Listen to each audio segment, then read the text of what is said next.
Testing. Testing.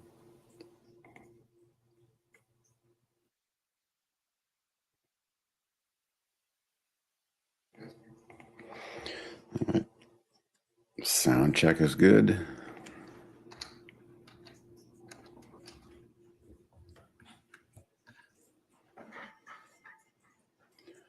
What's up, Patrick? Did you see what happened to HYMC? I took the liberty of picking a little bit up down here.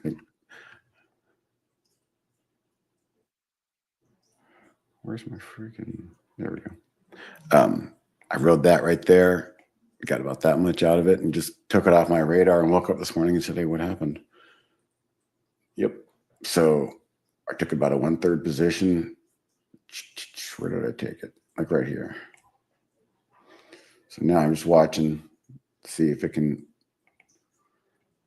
resolve there. Oh, all of a sudden I'm getting some upticks here in my, look at this. You guys see this? Who's over here? You see that right there? I probably don't have, I was noticing the treasuries were going to highs, but let's see what the market just did. Anything? A couple of upticks. So just a couple of nice little upticks across the board, and you see the green just light up here on my high-low ticker, my watch list ticker, and this highs versus low ticker. So something's happening. Maybe there's some news. So Brian just texted me, but I'm not going to go ahead and open up what he has to show me live. Who knows what it is? I'm not going to do that to him. But more than likely, it's probably something stock related. He knows I'm in AUVS. And he was trying to get me in QSI. I've tried to play the quants the last 2 days, RGTI and IONQ, and look at these horrible wicks. You're happy as a clam in the first morning, and then by the end of the day, you're like, IONQ. You're like, what the hell's going on with these things? Look at this. So I've lost trust in the quant stocks. I'm no longer looking at those, only in that I'm interested in sectors. What sectors are hot right now? And it certainly isn't quants because they've had 3 days to get going, and the sellers just keep jumping into them. GameStop had a horrible offering. Glad I wasn't in that. Something to consider, though, actually, if it does kind of just break there. But I don't know, GameStop. And Brian keeps texting me. Let me see what he wants. Hang on a second.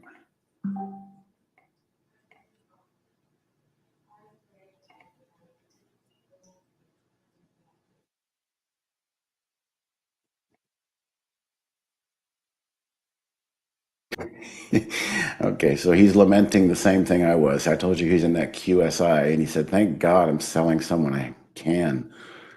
So there's a little inside baseball for you guys. Brian was trying to get me into QSI earlier, and I wanted nothing to do with it. Let me get back to my chat here.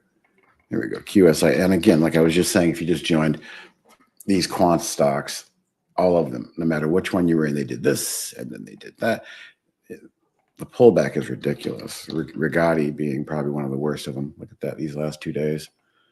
So I'm not interested in quants, but I'll tell you what I'm loaded up in. I don't know what's going on. I'm happy to share this with you, but I'm loaded up in AUVS or Tesla. Andy's telling me Tesla's doing something. Oh, probably some happy Trump Elon news coming through there, which was probably the stupid spike anyway. I'm long a third Tesla. I'm not going to buy it back. I sold it yesterday. So I had a great run in Tesla. I did a video on, I bought it after hours at 289 and just flipped out of it yesterday. Remember you guys, I talk about when I'm in a really good winning position. Let's look at this. When I'm in a really good winning position, like that, my first signal candle is what? The first closing candle below the rising 10 SMA there. And basically all we did was just come right back and spike back to my original exit yesterday out of my nice, really nice trade. So I've got 1/3 left. And I'm just going to let that, let that see what happens. It's house money. Back to UAVS. Something's going on here. And let me just say, like a lot of you guys that maybe you look at the, like we could even do it. I might do it in a second. Go look at the AI long-term chart. Let's just do that because I'm going to make a point here. We'll grab an AI long-term. Now, what's the concept behind these? Let's look at these. Something happened where volume, where the day it's called, this is right here. We're looking down here and it's still moving higher. So usually on these AI calls, it's like something happened out of nowhere. Not always, but if I can find a good one, it's like a small cap. So, okay, here we go. So, something happened. Something's going on here. And it hasn't really ever looked back since then. So what I'm saying is sometimes these AI stocks, they can be a shot across the bow and showing us, look at this ISSC. Dan was talking about this 2 weeks ago. What has it done since then? Hasn't come back. It's done nothing but just show strength. So with that being said, same concept, but I'm noticing myself, what the heck is going on with these drone stocks? RCAT. This one actually has already been kind of coming alive, but I noticed last week, UMAC, look at this increase in volume and a spike in price. These things have been left for dead. Joby, I think they make passenger electric vehicles. Spike, left for dead, all of a sudden volume. And UAVS is just kind of a darling in the, everyone knows the drone space. They do agriculture and data scanning and probably going to say AI any moment. Look at the drubbing this thing has just taken. I just want $1 or so out of this thing, maybe $2. You see those 2 blue lines? Those are my target points.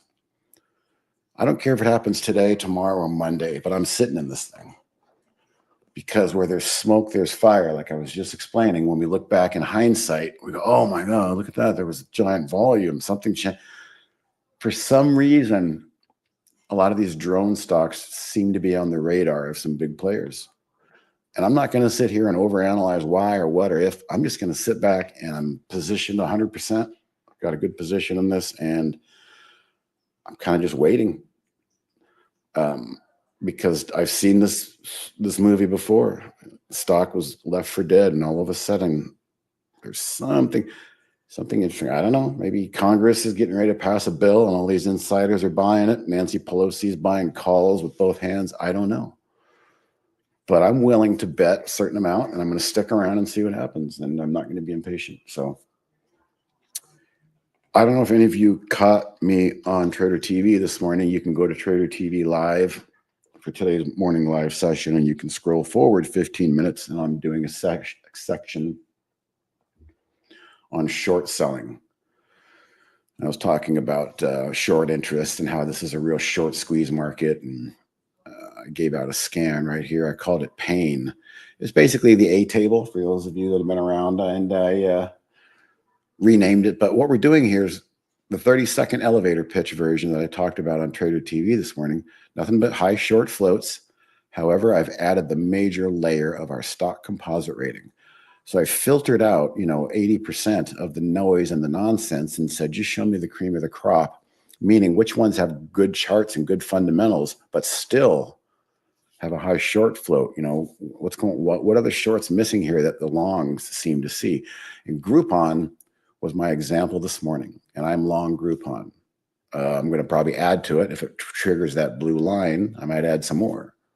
But I spoke this morning on how here's a chart that just, oh my God, as we're speaking, it's starting to do something. You guys buying it as I said that? Somebody just did. But if this thing starts to take off, let's explore this. We've got 36% short, and we've got an 88 score, meaning this is almost an A rating. This thing is one tick away from triggering a buy stop. So I will be happily automatically adding at 33.15. Let me just take a glance over here. It's trying. There it goes. All right, and there's my ad. So it's kind of a nice little bit of timing though there. Yes, truth seeker, I shall share. So this morning, this was my scan. You'll see Groupon is on the scan. It's on the scan because it's one of those stocks that have a high short float for whatever reason. I got a great chart as well. So a recipe for a tinderbox of short squeezing. And let's see if we can get a short squeeze out of this while I talk to you guys. So there's the scan. I'm seeing the questions. Torty, can we look at EIX? Yep. I love looking at charts for people.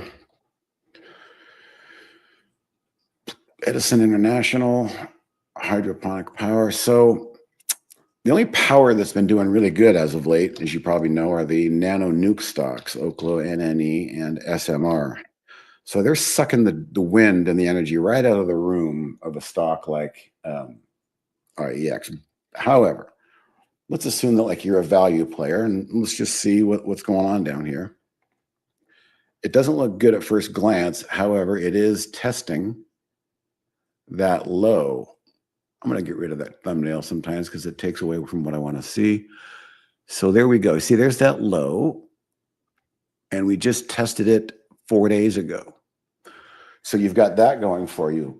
And what I mean by that is the algorithms that run stocks, usually when they get close enough to a level that wants to be tested, they'll find a way to test that level. And what you don't want to see is follow through and panic to the downside. Well, the test is over. And it very well could do a double test here, but the line is kind of drawn in the sand, and that is, this low back here from Monday, I guess it is, 48, 30, 48, 43. One could say there's risk reward here. It's not technically a good chart. It's not a chart I would want to buy unless you know something fundamentally and you got a long-term strategy and you want to sit in this thing. It's underneath all of its, moving averages, so it's got a lot to prove. But these are the kind of trades that are easy as long as you don't just get suckered in and watch it continue to make new lows. You just have to draw your line in the sand, which should be, just call it 48. If you bought it here, just draw a line at 48 and look away. All right. Great question. I never know the answer to this, but I do know the money machine is coming in stages. The first stage will be in simulation form, meaning the next beta version that comes out for us here will include a module that lets you simulate and start to play around with settings of the money machine. The question everybody wants to know, of course, including me, is the live version. And when is that going to be? When can I, hook up my live money account and start making this thing work? That's still a few months away, I would say. There's a lot of great things that are happening behind the scenes, as well as safety nets and guardrails that are being, caught and addressed. So it started off, as a proof of concept, and we've done that, and we're moving on to the beta phase here, and that's where we are.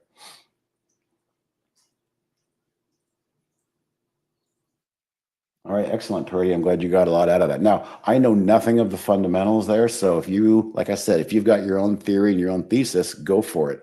I'm just going to give you, again, the technical guardrails of what you want to watch for, because I let, the footprints in the sand tell me, because in the end, trading is and investing and whatnot, all it is just a battle between two consensus groups, bullish and bearish.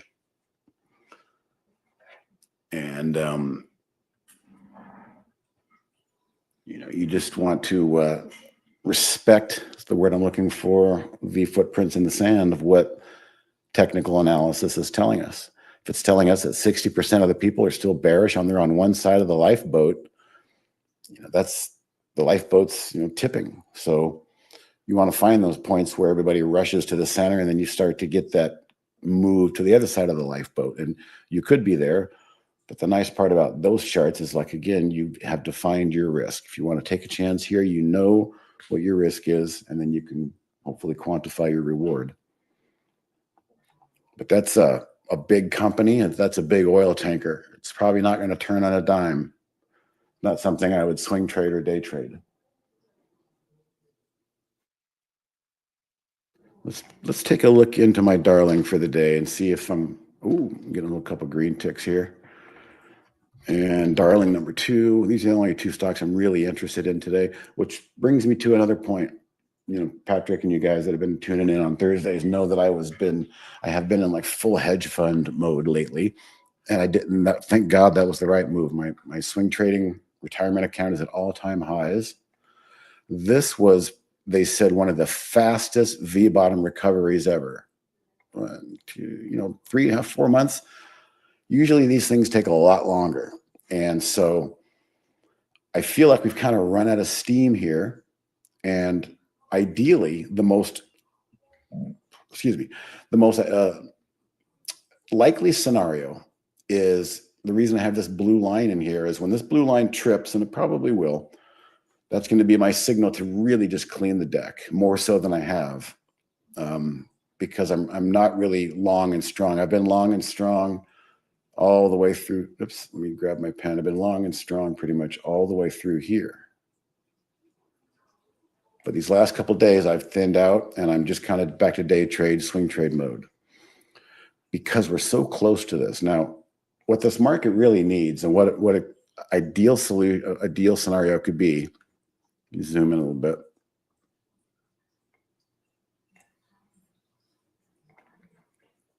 See, we've come a long way. So we could go either way. I'm not going to say I'm bullish and we're going to break out to all-time highs, but here's a scenario. If you want to play chess, the move is break out. We bring in a lot of people that want to chase. Just the way the market and the market gods work is that's usually the spot to be selling if you've got big profits, and not be establishing new positions. Even though it feels right, ideally what should happen is, and let me even do this, move this over like that, so we can break through, sucker in a lot of longs, not me, and then do something like this.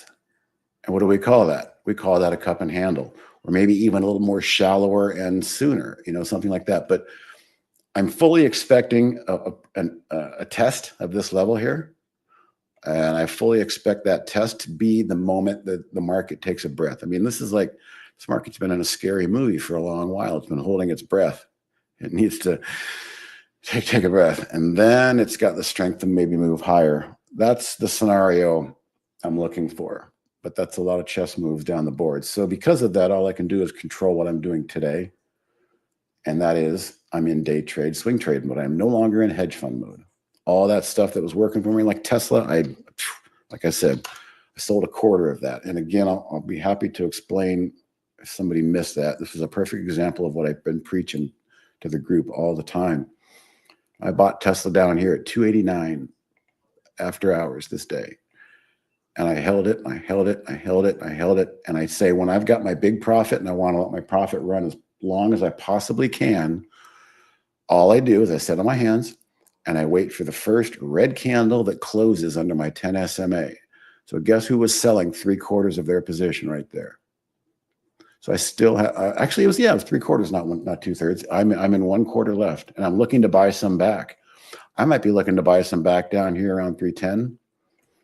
Maybe jump back into some more, but this is the anatomy of a trade around. This is a stock I'm very bullish on, but I'm not just going to sit in it and watch it and cheer it on every day and lament the days that it pulls back. I'm going to try and play the jump rope on a stock like Tesla. That's called trading around.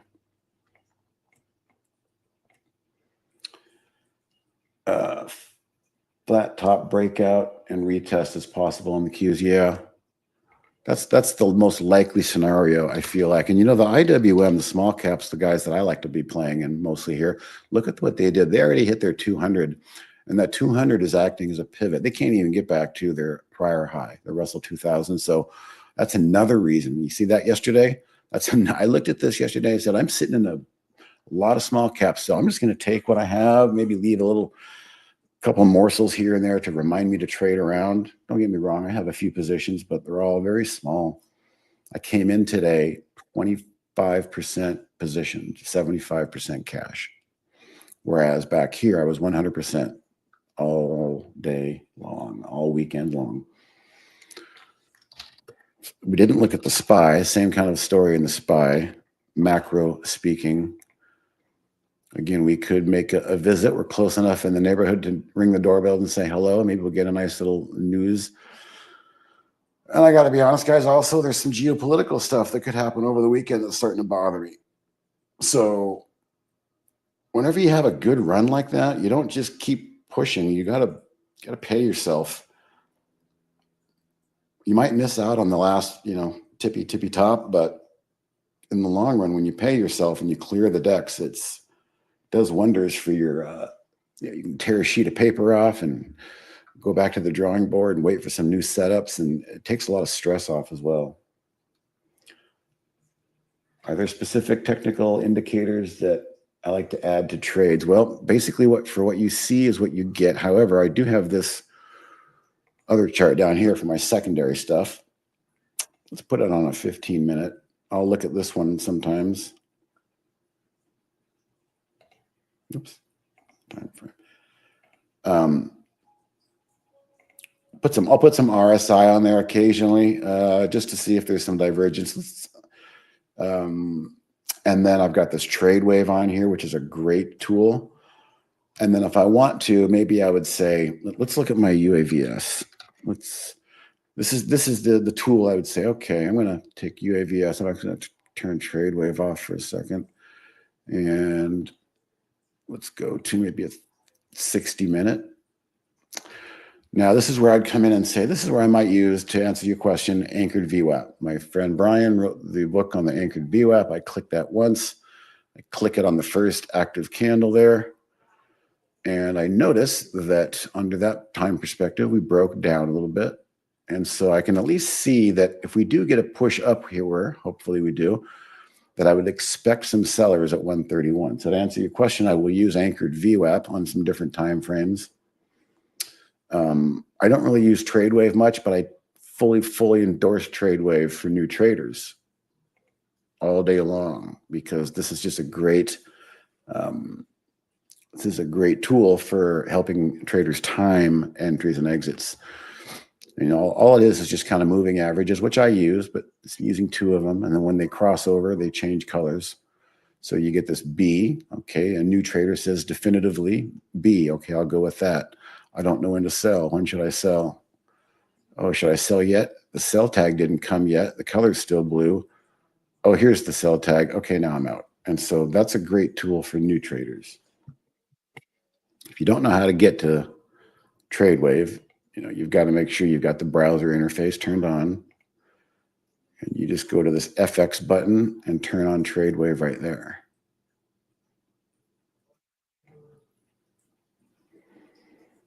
TradeWave on the 15-minute time frame has given us a buy tag on my darling stock UAVS. But I already knew that.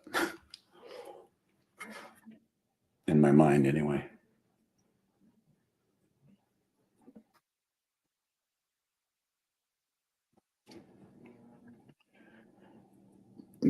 All right, I'm curious if this Groupon is going to catch fire today. Boy, it's just right there. Can you imagine being short Groupon and you're way underwater and you thought you were going to get your reprieve on this day right here, but in hindsight, this day all of a sudden looks like a head fake.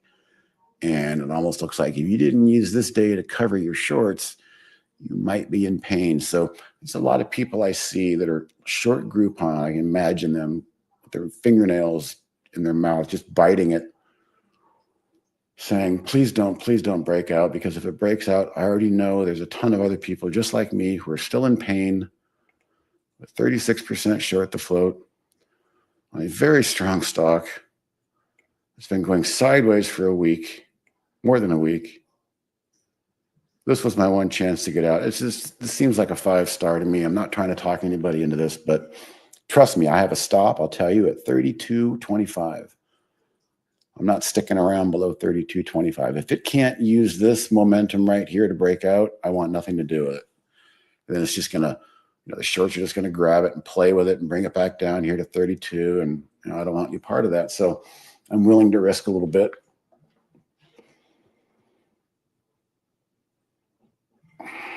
I see NNE coming back for me. This isn't one of those stocks I got like 1/3 left. I'm glad I'm not, I'm not adding to it. I'll just wait. This is one of those nano nuke stocks. I like to use, to answer your question somebody else asked, I like to use this blue line, the 5-day moving average. I like to use that to add to stocks that I'm planning on trading around. Like which I did, took some good profits in NNE up here. And then I've left some on the table, left some on the table. Well, when the price and this rising 5-day moving average converge, that's usually my sign to want to buy more if I'm interested.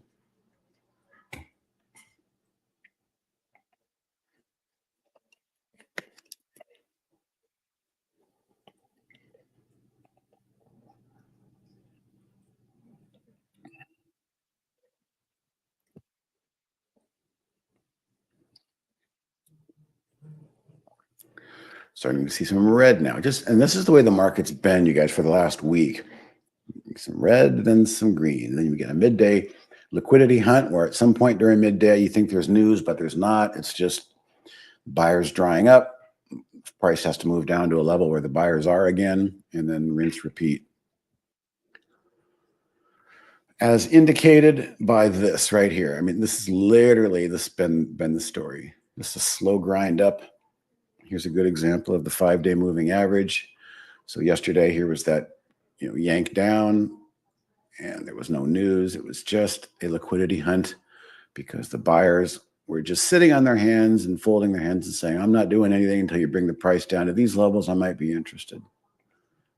And that's how it's been going. So there's no real big one directional move, no breakouts. Same thing here. We ran out of buyers back here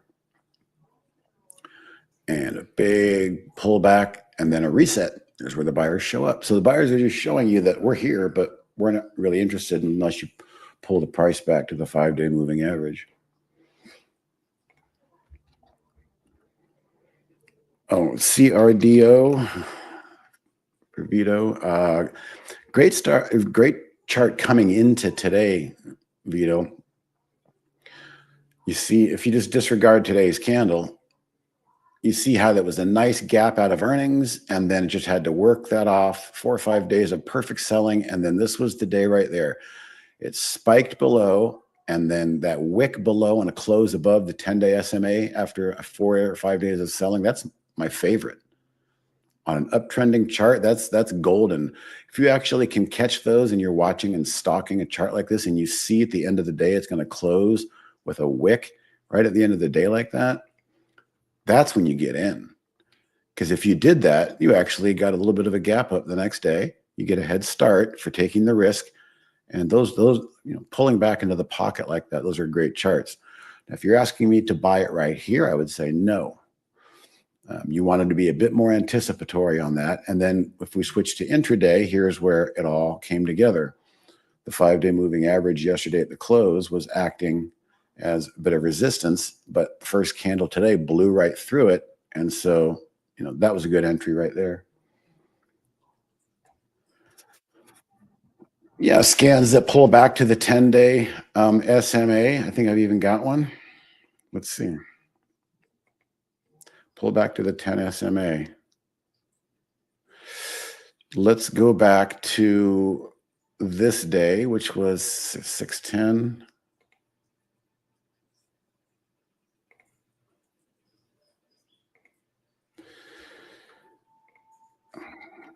At this time of day, let's see if that shows up.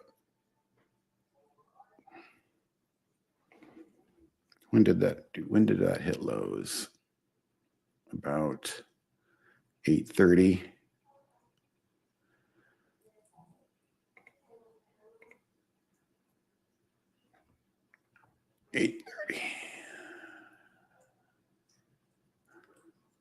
Well, let me try even earlier because I'm real curious if this caught it.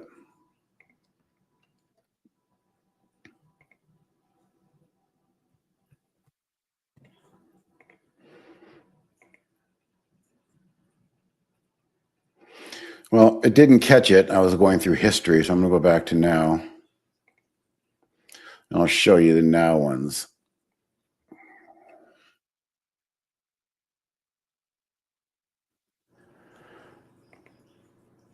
This is right there. See, there's boom, move up 1, 2, 3, 4 days back. So it's something like this is basically what you would use to catch that, Vito.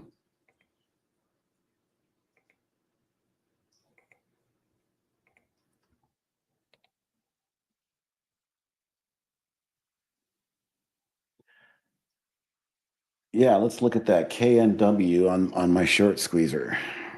K, oops, KNW, value of 28%. Like to know what they do.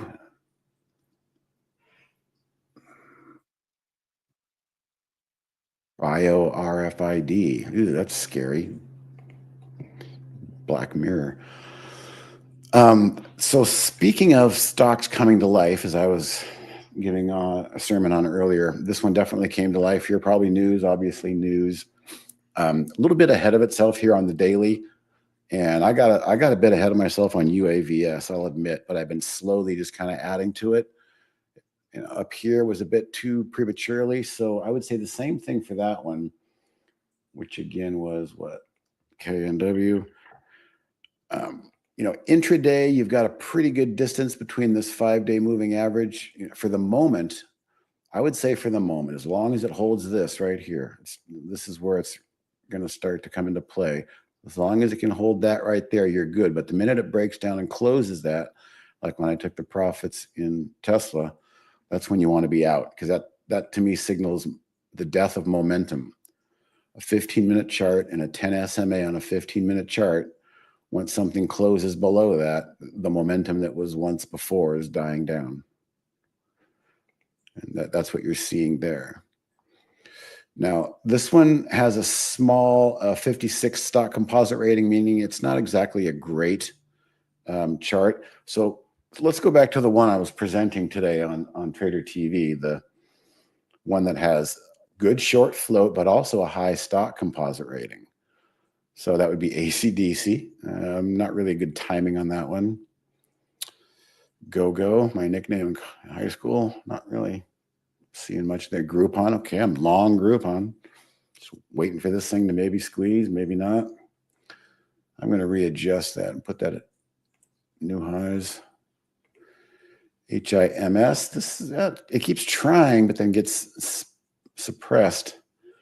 But these are stocks with high short float that also have a good score. I'm looking for one that has a nice pullback, and a nice base being built. Most of these look overextended, which rightfully so. It's probably what they're going to do, because the people that are being squeezed just want out.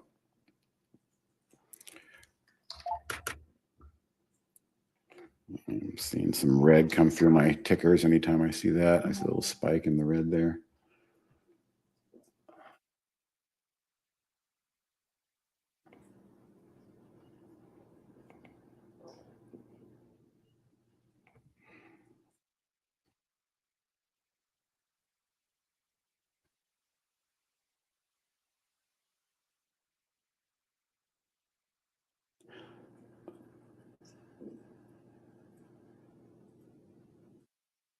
As far as your question, float, I don't know. The smaller the float, I just have to respect the smaller the flirt. Um, and I have to respect that. Like some stocks have a very small float, like ARQQ. Some of these quant stocks, look at that, 6 million shares. You have to respect that. I don't necessarily like it, but I like it when I'm on the right side of it. But relative volume is important. I've been watching UAVS's relative volume all day, just to make sure that it doesn't die down. 3 times normal volume. It's resting on my 10 SMA for the second day in a row with a wick, just like I spoke of. It's sitting sideways above my intraday 10 SMA, just like I spoke of. Now we've got this convergence here. I drew this VWAP earlier. So I already know that 130 is going to be a huge level. If I can get a nice push into 130, I have to expect there's going to be some sellers there. And contrarily, if it breaks through, well, then that's got to give me extra confidence. So I'm always just looking at the chessboard. But if I have too many indicators on there, I'm going to confuse myself, and I'm going to overanalyze, and you get overanalysis paralysis.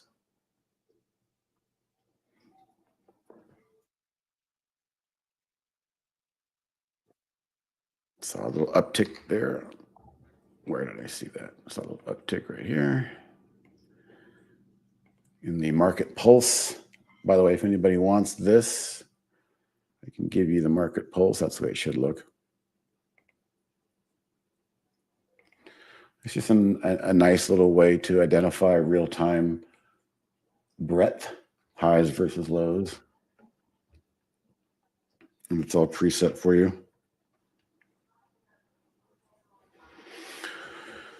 But intraday, the sellers can't get any footing to the downside. Every little attempt, you see all these wicks to the downside, that's bullish. If they were wicks to the upside, that would be bearish.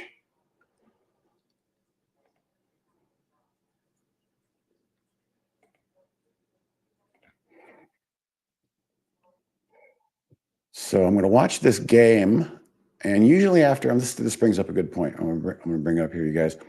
Usually after bad earnings or a bad secondary, just really bad news that catches a lot of people off guard, to jump in on the giant gap first down is a bit premature if you want to go long, because there are still people that are going to work and opening up their computer and cursing, and they're like, okay, well, damn it, I'll just put a stop down there at 21.90, and if it hits, you get about 2 or 3 days of that denial, stubbornness. So I have a rule that kind of waits for 3 days after bad news. Now I'm going to look over here. I'm probably going to tell you without a doubt, not without a doubt, but I'm pretty certain we're going to come down here and test these levels. So what I do as a trader is I get ahead of myself. Not out of the realm of possibility for 22 to come down here and test 20. Why? Because these are the prior 2 lows. Now I'm giving myself maybe a Monday trade.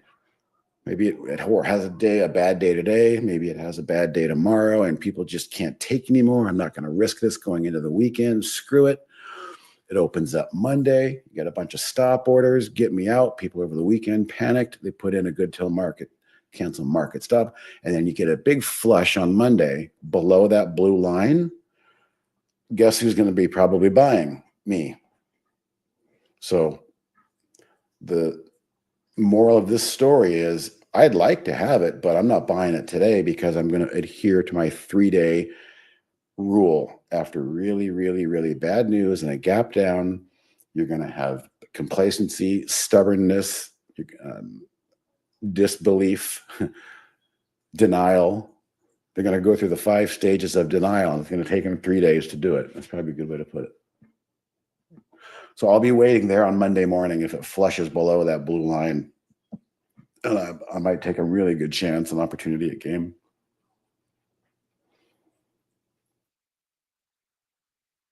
Kind of like I did if you're a latecomer today with HYMC.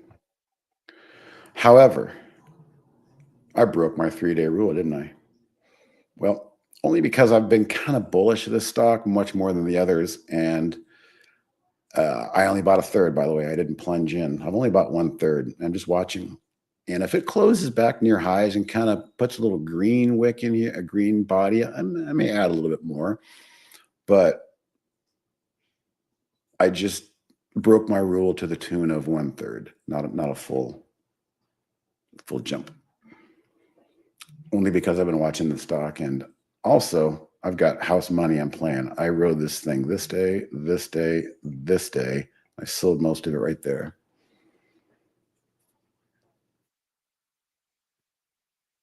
Feel like I just got a gift. All right, guys, I'm happy to look at any other charts if anybody wants to. I'll give you the unvarnished truth. I'm staying away from quant stocks today. Look at this Rigetti. 2 days in a row, 3rd day in a row, really. It just can't get out of its own way. IONQ probably looks the same. Yep.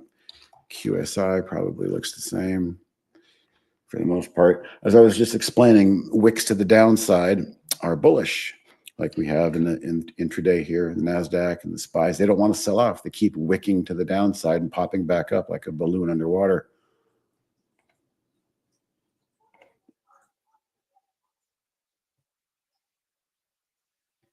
But when you start to see stocks like IONQ and Rigetti, forget it.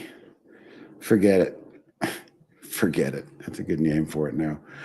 So bearish, don't want any part of that. I'm tired of it. The sellers are just still having a lot to work out.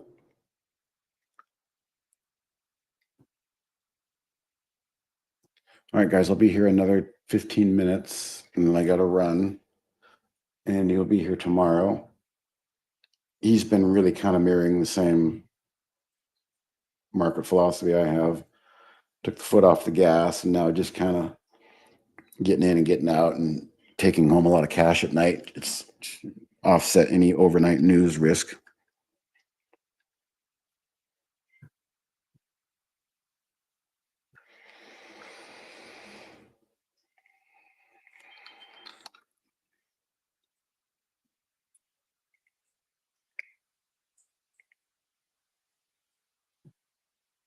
Just can't sell this market off. And again, I think that goes to what I was saying earlier. I fully expect it's a foregone conclusion that we're going to probably come up and test the prior highs in Qs and SPYs.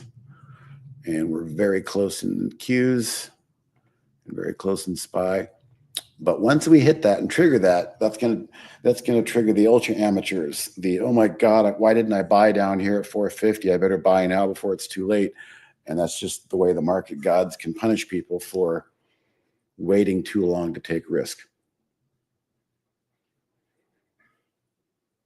So when that happens, I'm going to really take my foot off the gas for the long I can't really short my long-term trade retirement account. So I just kind of sit on my hands or find something that's defensive maybe. But ideally, I would love to see us, kind of build a cup and handle. Do something like that. Break through, pull back, shallow pullback, and then, we could really be off. A little disappointed in the trade of the week. I'm happy to address that. The day it came out, following at the end of the day, the close, they decided to change CFOs, and that's never good, and we can never handicap that. So I took that off my radar, and you probably might want to as well.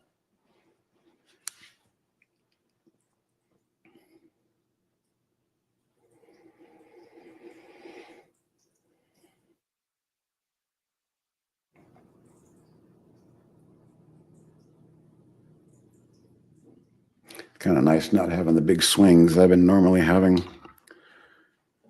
Not much back and forth today in this particular group I've got today. Pretty mellow. But I've gotten better at it over the last couple of months.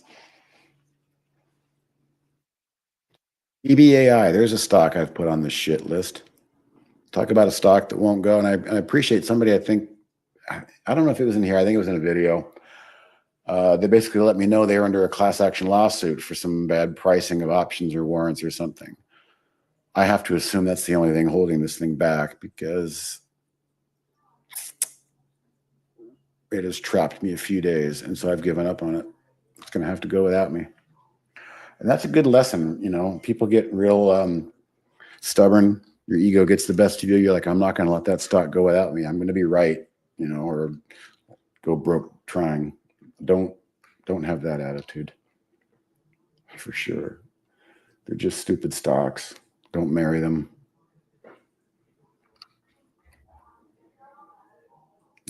I'm starting to wonder if the whole AI, aside from Palantir, I'm starting to wonder if the whole AI thing, if there's even any margins in there, because it just seems like some of these other stocks just can't get out of their own way, like AI, EBAI. What's Sound doing? Yeah. I'm not really interested in the AI stocks. However, those nano nukes, they still, there's a good story there. I think was it AMD or somebody just committed to building another giant factory in the USA, and these companies are going to need power quickly. Nuclear modular technology is going to be the solution, I think.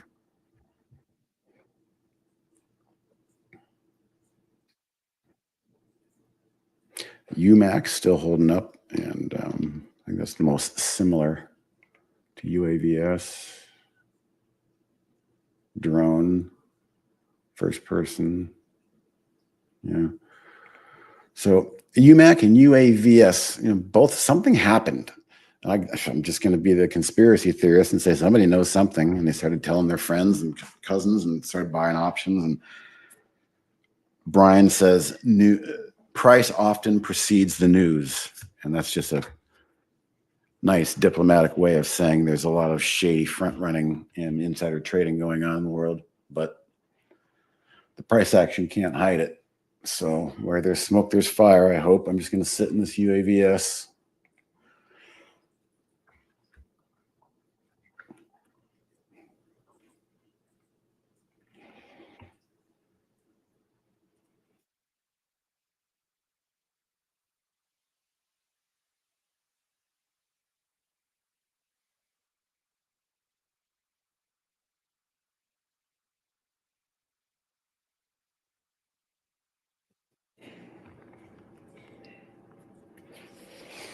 Kodak too. I was kind of bullish on Kodak, but it's lacking headlines. There's a green spark. Um, Trapped in the blowouts. I did not like at all what it did yesterday. I was long. I came long Kodak yesterday and thought, wait a minute, are you kidding me? And then look at this. When it broke down right there, I said, okay, I want no part of this. So basically, we're just back to where I was yesterday. But it's been a great run, and the recent action has just been very frustrating. So I'm using that as a signal and a cue to pull back. And that's usually what happens when things start to, slow down. Things get harder.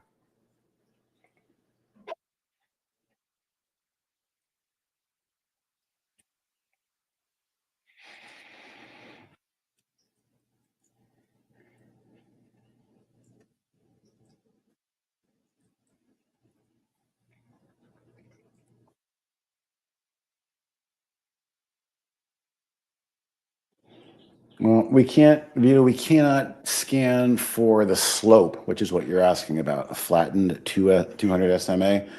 We can't scan for the slope. All we can scan for is the distance that the current price is from that moving average in dollars or in percent.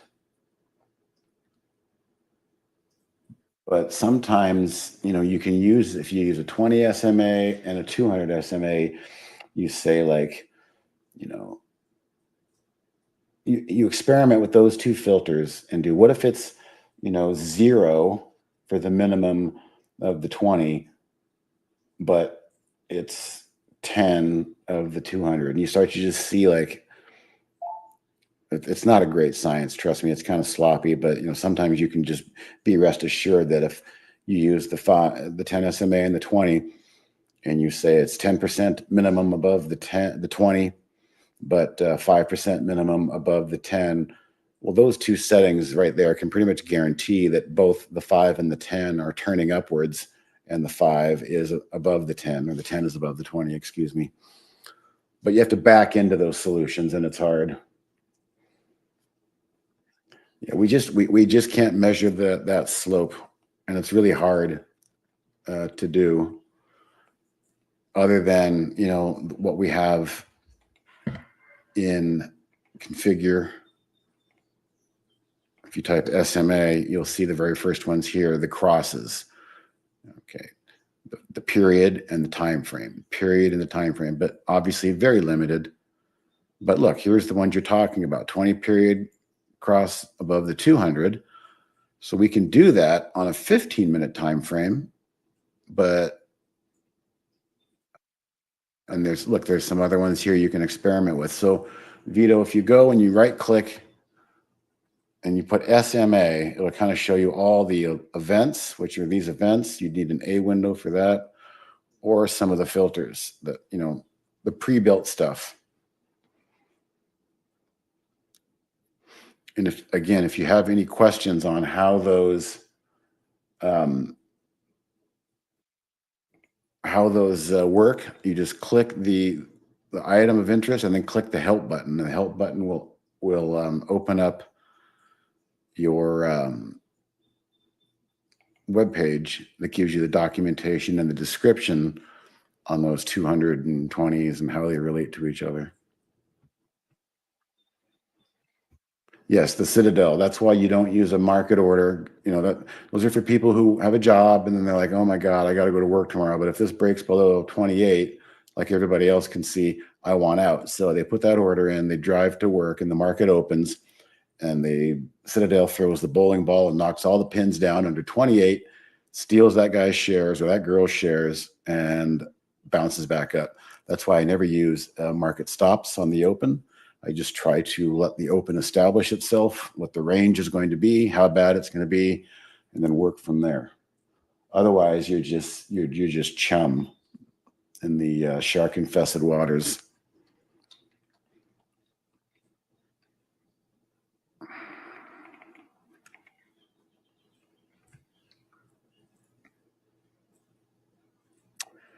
Well, I never really got Groupon to go, did I? Or did it?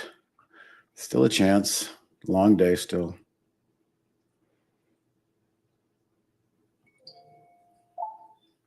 Okay, I gotta go in 5 minutes. But if there's any other questions or any charts you want me to look at, let me know. Another quant stock coming through the lows. Yep.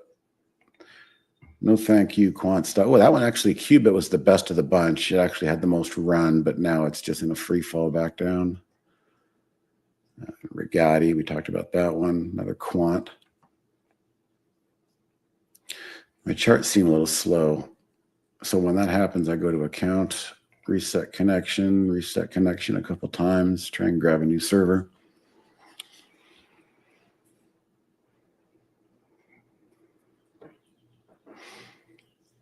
But yeah, just know that as the day goes on, if UAVS rips to highs or if Groupon rips to highs, I'll be happy. But likely, slowly be fading out. That's what I like to do. Once things connect and start really going for me, like a small cap stock, and they just start ripping, 8, 10, 12%, you got to take them off. You got to layer out of it.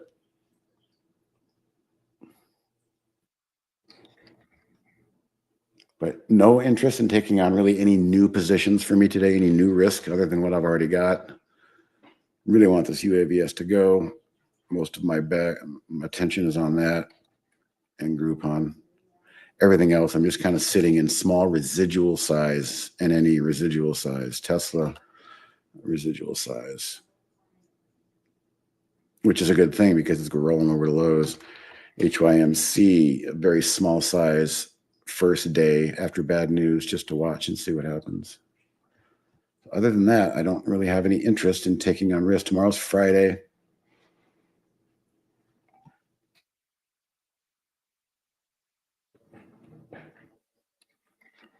Oops, SYM.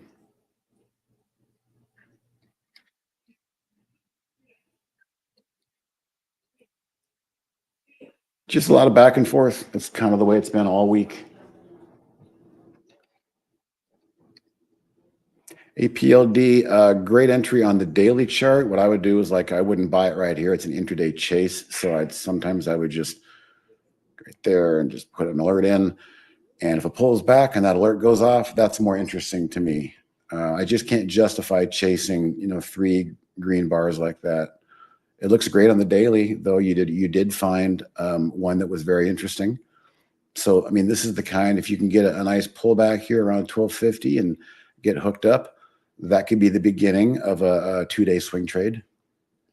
That's not a bad entry at all. It looks great on the daily. It's just a little late in the moment.